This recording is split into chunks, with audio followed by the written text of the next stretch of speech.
தேவனுக்கே மகிமை உண்டாவதாக. இந்த நாளிலும் தேவன் நம்மை யாவரையும் பாதுகாக்கும்படி அவருடைய பாதத்திலே நாம் அமர்ந்திருப்போம். கற்றுக்கொள்ளுவோம். எதை கற்றுக்கொள்ளுவோம்? கீழ்ப்படுதலை கற்றுக்கொள்ளுவோம். சரி, இன்றைக்கான ஒரு சிந்தனை துளி என்னான்னு சொன்னால், ஒரு அப்பாவும் பிள்ளையும். அப்பா மகன்கிட்ட ரொம்ப எதிர்பார்க்குறார். மகனுடைய முன்னேற்றத்தை எதிர்பார்க்குறார். நல்ல விஷயங்களை சொல்லிக் கொடுத்து கற்றுக் கொடுத்து வளர்த்தார், படிக்க வச்சார். அவனுக்கு ஒரு நல்ல வேலையும் வாங்கி கொடுத்தார்.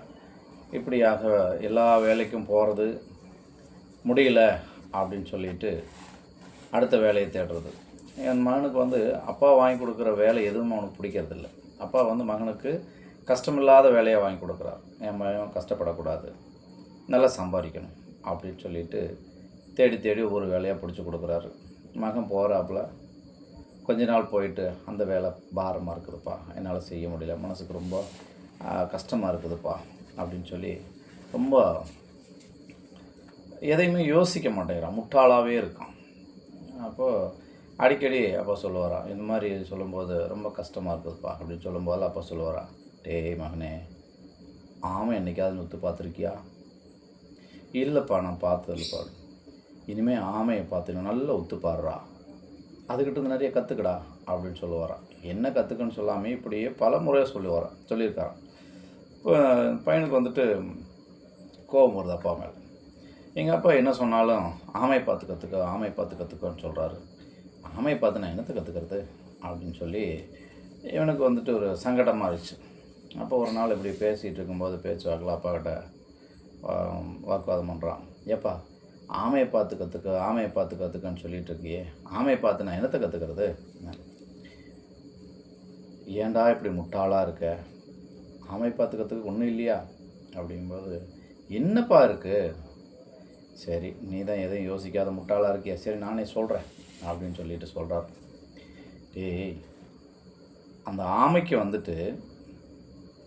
அது முதுகு மேலே இருக்கக்கூடிய அந்த ஓடு எவ்வளோ வெயிட் இருக்குன்னு அதுக்கு தெரியும். ஆனாலும் அந்த ஓட்டை சுமந்துட்டு தானே உயிர் வாழுது. இந்த ஆமை பாரமாக நினச்சிருந்தா அது எங்கே போய் யார்கிட்ட சொல்ல முடியும்? அப்போ இந்த ஆமை இந்த ஆமையை பற்றி ஒரு சம்பவம் சொல்கிறார்.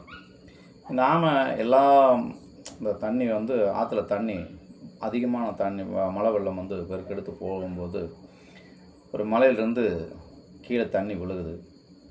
நிறைய உயிரினங்கள் அதோடு சேர்ந்து போய் விழுகுது. எல்லாம் பாறையில் அடிபட்டு மரத்துகளை சிக்கலை இறந்துருச்சு.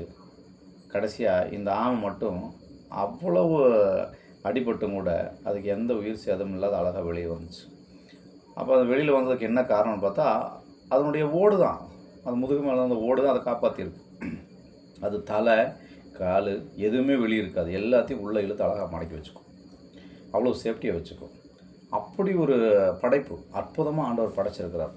இதையெல்லாம் அந்த ஆமை அது வரைக்கும் அந்த ஆமை அந்த சுமை பாரமாக தான் நினச்சிச்சான்.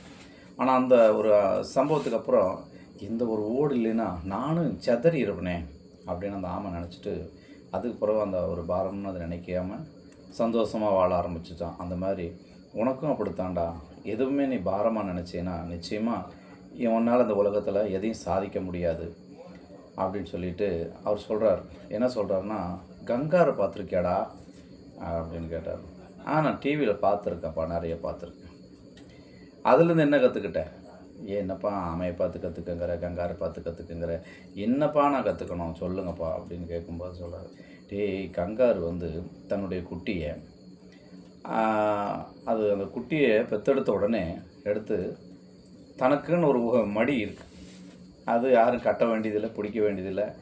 அது ஒரு பாக்கெட் மாதிரி எடுத்து அதுக்குள்ளே அந்த குட்டியை போட்டு அந்த குட்டி அதுக்குள்ளே இருந்துகிட்டே தான் பாலும் குடிச்சிக்குமா. அதுக்கு கூட வெளியில் இறக்கி விடணும் அவசியம் இல்லை. எங்கே ஓடினாலும் எங்கே உருண்டு பிறண்டாலும் அந்த குட்டி தன்னுடைய அந்த பர்சிலேருந்து வெளியே அது இறக்கி விடுறதில்லை, அது வெளியில் வர்றதும் இல்லை. இப்படியே 9 மாதம் வரைக்கும் அதை பாதுகாக்குமா அந்த குட்டி. அந்த குட்டியை கங்காரு 9 மாதம் வரைக்கும் அது சுமந்துக்கிட்டே இருக்குமா, கீழே இறக்கி விடாமல். யாரால் முடியும்? நம்மளால் முடியுமா? கொஞ்ச நேரம் தூக்கி சுமந்துட்டு போனாலே கை வலிக்குன்னு கீழே இறக்கி விட்றோம். ஆனால் அப்படி இருக்கும்போது அது 9 மாதம் வரைக்கும் இறக்கி விடாமல் சுமக்குதுன்னா எவ்வளோ பெரிய ஒரு ஒரு படைப்பில் வந்து ஆண்டவர் வந்து அதுக்கு அப்படி ஒரு தன்மையை கொடுத்துருக்கிறார் இல்லையா? இதெல்லாமே ஆண்டவருடைய படைப்பை பற்றி நம்ம சிந்திக்கணும்டா, அப்போ தாண்டா நமக்கு அறிவு வளரும் அப்படின்னு சொல்லியிருக்கார். இப்போது 9 மாதம் வரைக்கும் அந்த குட்டியை வந்து ஒரு தாய் சுமக்கிறதுங்கிறது பெரிய விஷயம். கர்ப்பத்தில் சுமக்கிறாங்க, அது வேறு பிரச்சனை. ஆனால் கையில் சுமக்கிறதுங்கிறது ரொம்ப கஷ்டம் இல்லையா? 9 மாதம் வரைக்கும் அதை எங்கேயும் இறக்கி விடாமல் அது வந்து ஒரு சேஃப்டியாக பாதுகாப்பாக அப்படியே வச்சு சுமக்கிறது கஷ்டமான ஒரு விஷயமா இருந்தாலும் கூட அதை வந்து அது கஷ்டமாக நினைக்காம அது வந்து ஈஸியாக இதுதான் நம்ம வாழ்க்கை அப்படின்னு சொல்லி அதை பொருட்படுத்தாமல் வாழ பழகிக்குது இல்லையா? அதுபோல் தான்டா இந்த உலகத்தில் எல்லாம் நம்ம பழகிக்கணும். எதுவுமே நம்ம வந்து பாரமாக இருக்குது, கஷ்டமாக இருக்குது நினச்சா எல்லாமே கஷ்டம் பாரமாக தான் இருக்கும். ஆனால் எல்லாத்தையும் தூக்கி எறிஞ்சணும்டா.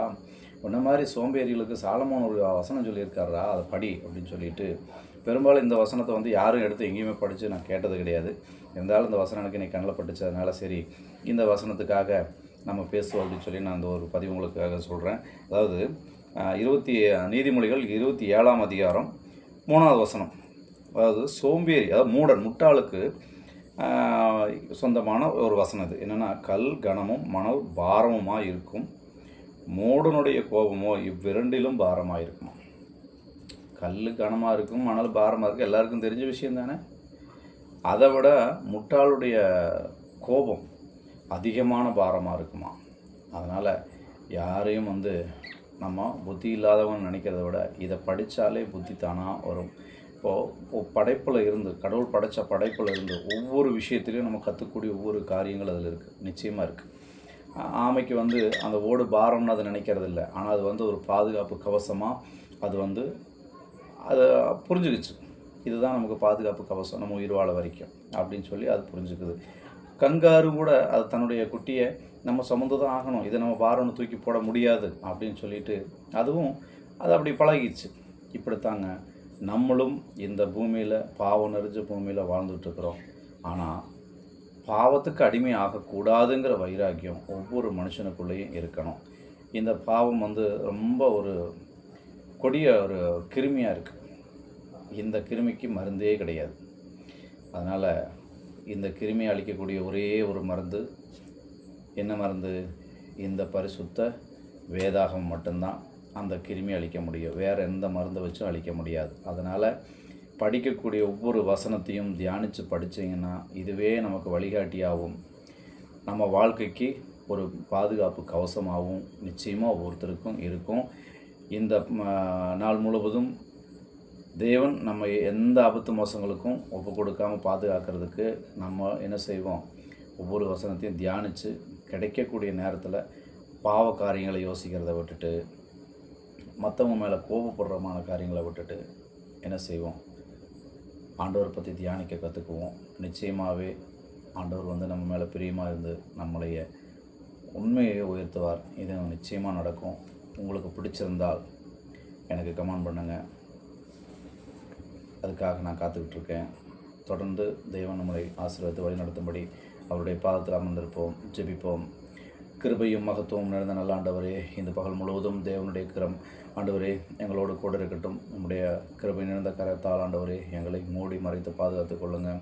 எத்தனையோ ஆபத்துகள் வந்தாலும் மோசங்கள் வந்தாலும் ஆண்டவரே, எதுக்கும் ஆண்டவரே நாங்கள் சிக்கிக்கொள்ளாதபடிக்கு நீர் பாதுகாத்து கொள்ளும்படி நம்முடைய பாதத்தில் நாங்கள் அமர்ந்திருக்க எங்களுக்கு நல்ல ஞானத்தையும் புத்தியும் தந்து வழி நடத்துங்க.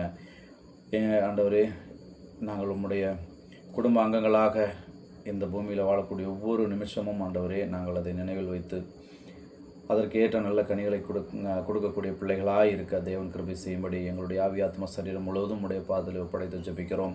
ஜெபம் கேளும் பரிசுத்தமும் இருக்கும் நிறைந்த பரமபிதாவே. ஆமென். ஆமென். மீண்டும் சந்திப்போம்.